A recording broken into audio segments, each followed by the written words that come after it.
தமிழக முதலமைச்சர் மு.க.ஸ்டாலின் அவர்கள் சொன்ன பொய்யை மறைப்பதற்காக சட்ட அமைச்சர் ரகுபதியும் அடுக்கடுக்கான பொய்களை கூறி வருகிறார் என அன்புமணி ராமதாஸ் கூறியுள்ளார். இது தொடர்பாக பாமக தலைவர் அன்புமணி ராமதாஸ் வெளியிட்டுள்ள அறிக்கையில், தமிழ்நாட்டில் வன்னியர்களுக்கு இடஒதுக்கீடு வழங்க சாதிவாரி மக்கள் தொகை விவரம் கட்டாயம் என்று தமிழ்நாடு பிற்படுத்தப்பட்டோர் ஆணையம் கூறியிருப்பதாகவும், அதனால்தான் சாதிவாரி கணக்கெடுப்பு நடத்தப்பட வேண்டும் என்ற நிலைப்பாட்டிற்கு தமிழக அரசு வந்திருப்பதாகவும் சட்ட அமைச்சர் ரகுபதி கூறியிருக்கிறார். வன்னியர்களுக்கு இடஒதுக்கீட்டை தாமதப்படுத்த எந்தவித நியாயமான காரணங்களும் இல்லாத நிலையில் பிற்படுத்தப்பட்டோர் ஆணையத்தை தமிழக அரசு துணைக்கு அழைப்பது கண்டிக்கத்தக்கது.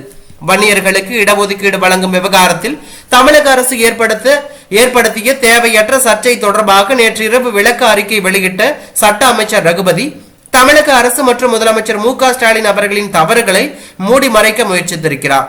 முதலாவதாக, பீகார் மாநிலத்தில் நடத்தப்பட்ட சாதிவாரி கணக்கெடுப்பு குறித்தோ அதை பட்னா உயர்நீதிமன்றம் ரத்து செய்ததாகவோ முதலமைச்சர் மு.க.ஸ்டாலின் எதுவுமே தெரிவிக்கவில்லை என்று ரகுபதி கூறியுள்ளார். மன்னன் எவ்வளியோ மந்திரிகளும் அவ்வளியே என்பதை போல முதலமைச்சர் மு.க.ஸ்டாலின் அவர்கள் சொன்ன பொய்யை மறைப்பதற்காக சட்ட அமைச்சர் ரகுபதி அவர்களும் அடுக்கடுக்கான பொய்களை கூறியிருக்கிறார். அமைச்சர் போன்ற உயர் பதவிகளில் இருப்பவர்கள் மக்களிடம் பொய் பேசுவது அழகல்ல. தமிழக சட்டப்பேரவையில் வன்னியர் இடஒதுக்கீடு தொடர்பாக பாமக சட்டப்பேரவை கட்சி தலைவர் ஜி.கே. மணி அவர்கள் கடந்த 24ஆம் தேதி சில கோரிக்கைகளை வைத்தார். அப்போது சட்ட அமைச்சர் ரகுபதி அவர்கள் முதலிலும் முதலமைச்சர் மு.க.ஸ்டாலின் அவர்கள் அடுத்தும் குறுக்கிட்டு பேசினார்கள். முதலமைச்சர் பேசும்போது, ஏற்கனவே பீகார் மாநிலத்தில் இது போன்ற கணக்கெடுப்பு நடத்தப்பட்டது, அது நீதிமன்றத்தால் ரத்து செய்யப்பட்டிருக்கிறது, அதை இந்த நேரத்தில் உறுப்பினர் அவர்களுக்கு நினைவுபடுத்த விரும்புகிறேன் என்று முதலமைச்சர் மு.க.ஸ்டாலின் அவர்கள் குறிப்பிட்டார். தமிழக அரசால் கடந்த 24ஆம் தேதி ஊடகங்களுக்கு அனுப்பப்பட்ட எண் 11 கொண்ட செய்தி குறிப்பில் இந்த விவரம் இடம்பெற்றுள்ளது. இந்த செய்தி குறிப்பு முரசொலி உள்ளிட்ட நாளிதழ்களில் செய்தியாக வெளியிடப்பட்டு லட்சக்கணக்கானவர்கள் படிக்கப்பட்டுள்ளது. முதலமைச்சர் மு.க.ஸ்டாலின் அவர்கள் கூறியதற்கு இந்த அளவுக்கு அப்பட்டமான ஆதாரங்கள் இருக்கும் போதே அவ்வாறு முதலமைச்சர் பேசவில்லை என சட்ட அமைச்சர் கூறுகிறார் என்றால் அவரது நேர்மை ஐயத்துக்குரியதாகிறது. ஒட்டுமொத்த தமிழக மக்களின் பிரதிநிதிகள் வீற்றிருக்கும் அவையில் பொய்யான தகவல்களை முதலமைச்சர் மு.க.ஸ்டாலின் அளித்தது பெருத்தவாறு. இதற்கான அவையில் அவர் வருத்தம் தெரிவிக்க வேண்டும். அடுத்ததாக, வன்னியர் இடஒதுக்கீட்டு வழக்கில் உச்சநீதிமன்றம் அளித்த தீர்ப்பில் சில பத்திகளையும் முழுமையாக சாதி வாரியான மக்கள் தொகை விவரங்கள் இல்லாத நிலையில் வேலைவாய்ப்பு மற்றும் கல்வி அடிப்படையிலான தரவுகளை மட்டுமே சமூக கல்வி பொருளாதார ரீதியில் பின்தங்கிய நிலைக்கான காரணங்களாக எடுத்துக்கொண்டு முடிவெடுக்க இயலாது என்று தமிழக பிற்படுத்தப்பட்டோர் ஆணையம் அனுப்பிய தகவல்களையும் சுட்டிக்காட்டி, அவற்றின் அடிப்படையில் தான் வன்னியர் இடஒதுக்கீட்டுக்கு சாதிவாரி கணக்கெடுப்பு வேண்டும் என்ற நிலைப்பாட்டிற்கு தமிழக அரசு வந்திருப்பதாக அமைச்சர் ரகுபதி கூறியிருக்கிறார். ஒரு மாநிலத்தின் சட்ட அமைச்சராக இருந்து கொண்டு உச்சநீதிமன்ற தீர்ப்பின் அம்சங்களையும் இடஒதுக்கீடு வழங்குவதற்கான தேவைகளையும் அறிந்து கொள்ளாமல் அவர் பேசி வருவதால் அவருக்கு சில விளக்கங்களை மிகவும் எளிமையாக தெரிவிக்க விரும்புகிறேன். வன்னியர் இடஒதுக்கீட்டு வழக்கில் உச்சநீதிமன்றம் அளித்த தீர்ப்பில் எந்த இடத்திலும் சாதிவாரி மக்கள் தொகை கணக்கெடுப்பு நடத்திதான் வன்னியர்களுக்கு இடஒதுக்கீடு வழங்க வேண்டும் என்று கூறவில்லை. உச்சநீதிமன்றத்தின் தீர்ப்பின் 68ஆம் பத்தியில் குறிப்பிடப்பட்டுள்ள நிகழ்காலத்திற்கான தகுந்த புள்ளி விவரங்கள் என்பதுதான் பொருளே தவிர அமைச்சர் அவரது அறிக்கையில் குறிப்பிட்டுள்ள சாதிவாரி புள்ளி விவரங்கள் என்று பொருள் அல்ல. சட்ட அமைச்சர் அவர்கள் இதை முதலில் புரிந்து கொள்ள வேண்டும். சட்ட அமைச்சர் அவர்கள் அவரது அறிக்கையில் குறிப்பிட்டுள்ளவாறு வன்னியர்களுக்கு இடஒதுக்கீடு வழங்க மக்கள் தொகை மட்டுமே கருத்தில் கொள்ளப்பட்டுள்ளது.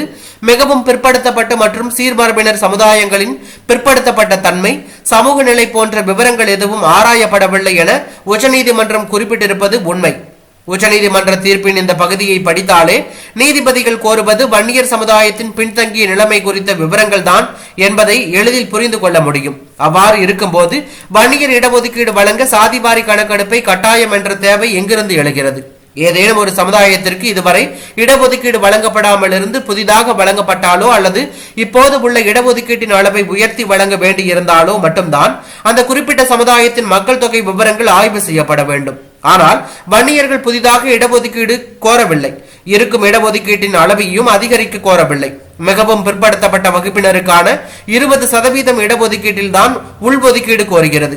இதை தீர்மானிக்க மிகவும் பிற்படுத்தப்பட்ட வகுப்பு என்ற புதிய பிரிவு 1989ஆம் ஆண்டு உருவாக்கப்பட்ட போது அதற்கு ஆதாரமாக இருந்த சாதிவாரி மக்கள் தொகை விவரங்களே போதுமானது. அதற்காக புதிதாக சாதிவாரி கணக்கெடுப்பு நடத்த தேவையில்லை. சாதிவாரி மக்கள் தொகை கணக்கெடுப்பு விவரங்கள் இருந்தால்தான் வன்னியர்களுக்கு இடஒதுக்கீடு வழங்க முடியும் என்று தமிழ்நாடு பிற்படுத்தப்பட்டோர் ஆணையம் இப்போது கூறுவதே பல்வேறு ஐயங்கள் ஏற்படுகிறது. வன்னியர்களுக்கு இடஒதுக்கீடு வழங்க சாதிவாரி மக்கள் தொகை கணக்கெடுப்பு தேவை என்று உச்சநீதிமன்ற தீர்ப்பில் எந்த இடத்திலும் குறிப்பிடப்படாத நிலையில் அந்த தீர்ப்பின்படி பரிந்துரை அளிக்க வேண்டிய பிற்படுத்தப்பட்டோர் ஆணையம் சாதிவாரி மக்கள் தொகை கணக்கெடுப்பு விவரங்கள் வேண்டும் என்று கோருவது ஏன்?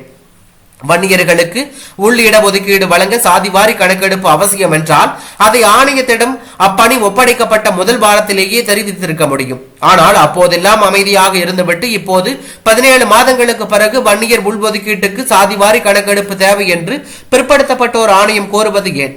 வன்னியர் இடஒதுக்கீடு குறித்த பரிந்துரைக்க வேண்டும் என்ற செயல் வரம்பு பிற்படுத்தப்பட்டோர் ஆணையத்திலிருந்து 12/1/2023 நாள் வழங்கப்பட்டது.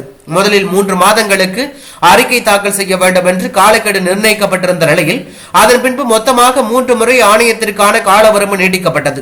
ஒவ்வொரு முறை காலக்கெடு நீடிக்கப்படுவதற்கு முன்பும் அதற்கான காரணத்தை அரசிடம் ஆணையம் தெரிவித்திருக்க வேண்டும். ஆனால் ஒரு முறை கூட சாதிவாரி மக்கள் தொகை கணக்கெடுப்பு நடத்தப்பட வேண்டும் என்ற அரசுக்கு ஆணையம் கோரிக்கை வைத்ததில்லை. வன்னியர் இடஒதுக்கீடு குறித்து பரிந்துரைக்கும்படி பிற்படுத்தப்பட்டோர் ஆணையத்திற்கு கடந்த ஆண்டு ஜனவரி மாதம் தான் தமிழக அரசு ஆணையிட்டது. அதன் பின்பு ஒரு மாதம் கழித்து வன்னியர் இடஒதுக்கீடு குறித்த தரவுகள் ஆய்வு செய்ய போதிய மனிதவளம் இல்லை என்றும் அதற்காக சிறப்பு அதிகாரி ஒருவரை நியமிக்க வேண்டும் என்றும் பிற்படுத்தப்பட்டோர் ஆணையம் 2023 பிப்ரவரியில் கேட்டுக்கொண்டது.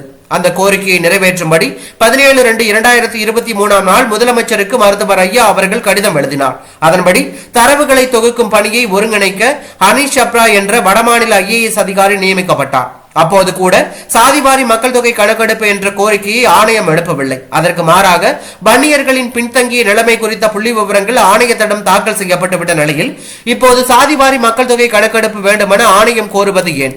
வன்னியர்கள் உள்ளிட்ட 108 சாதிகளுக்கு 20% இடஒதுக்கீடு 1989 ஆண்டில் வழங்கப்பட்ட போது அதற்காக எந்த சாதிவாரி மக்கள் தொகை கணக்கெடுப்பும் நடத்தப்படவில்லை. அம்பாசங்கர் ஆணைய அறிக்கையில் இந்த புள்ளி விவரங்களின் அடிப்படையில் தான் வழங்கப்பட்டது. இதை மறைத்துவிட்டு சாதிவாரி மக்கள் தொகை கணக்கெடுப்பு அதுவும் மத்திய அரசால் நடத்தப்பட்டால் தான் வன்னியர்களுக்கு இடஒதுக்கீடு வழங்க முடியும் என்று சட்ட அமைச்சர் ரகுபதி கூறுவது வன்னியர்களுக்கு எதிராக மிகப்பெரிய சதி. வன்னியர்களுக்கு இடஒதுக்கீடு வழங்கக்கூடாது, அவர்கள் கடைசி வரை மிகவும் பின்தங்கிய நிலையிலேயே இருக்க வேண்டும், அவர்களை ஏமாற்றி வாக்குகளை வாங்கி பிழைக்க வேண்டும் என்று திமுக அரசு கருதுவதையே காட்டுகிறது. இந்த வினாக்களுக்கு எல்லாம் முதலமைச்சர் அவர்களும் அமைச்சர் அவர்களும் பதிலளிக்க வேண்டும். வன்னியர் இடஒதுக்கீடு தொடர்பாக முதலமைச்சர் மு.க.ஸ்டாலின் அவர்களும் அமைச்சர் சிவசங்கர் அவர்களும் முன்னுக்கு பின் முரணாக பேசி வருகிறார்கள்.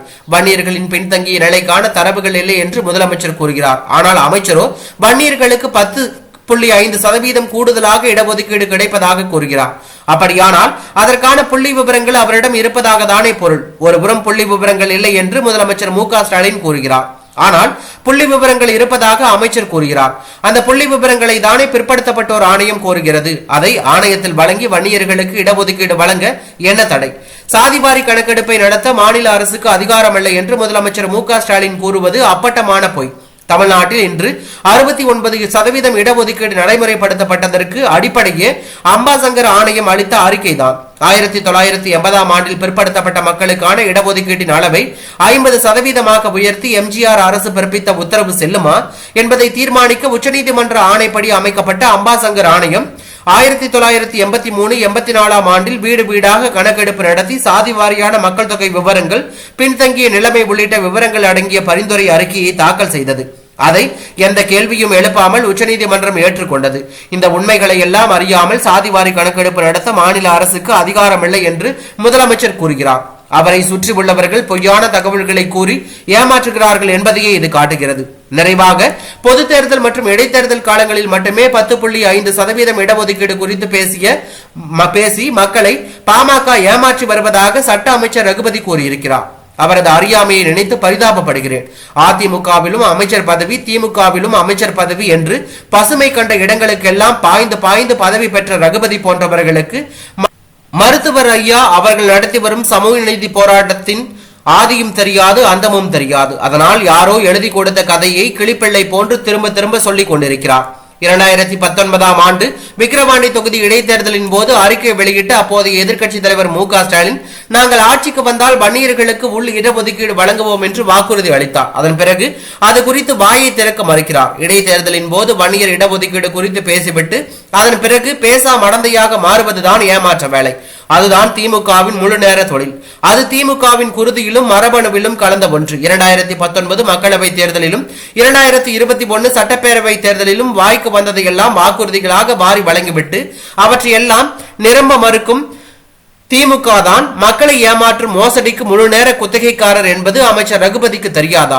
நீட் விலக்கு, கல்வி கடன் ரத்து, நகை கடன் ரத்து, பயிர்கடன் ரத்து, 5.5 லட்சம் பேருக்கு அரசு வேலை, தமிழ்நாட்டில் தனியார் நிறுவன வேலை வாய்ப்புகளுக்கு உள்ளூர் இளைஞர்களுக்கு 75% ஒதுக்கீடு, மின்சார கட்டணம் குறைப்பு, மாதத்திற்கு ஒருமுறை மின்கட்டண கணக்கெடுப்பு, பேருந்து கட்டண குறைப்பு, அரசு ஊழியர்கள் மற்றும் ஆசிரியர்களுக்கு பழைய ஓய்வூதிய திட்டம் என திமுக செய்ய ஏமாற்ற வேலைகளின் பட்டியல் மிக நீளமானது.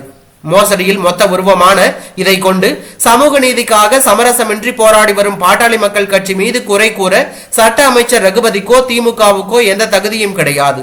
சமூக நீதி சார்ந்த விஷயங்களில் வன்னியர்களுக்கு திமுக செய்ததெல்லாம் துரோகம்தான். அதற்கு திமுக செய்ய வேண்டிய பரிகாரம் இடஒதுக்கீடு தான். அதில் இனியும் தாமதம் செய்யாமல் கல்வி மற்றும் வேலை வாய்ப்புகளில் வன்னியர்களுக்கு உள் இடஒதுக்கீடு வழங்கும் சட்டத்தை அரசு உடனடியாக பேரவையில் கொண்டு வந்து நிறைவேற்ற வேண்டும் என்று அவர் கூறியுள்ளது பரபரப்பை ஏற்படுத்தியுள்ளது.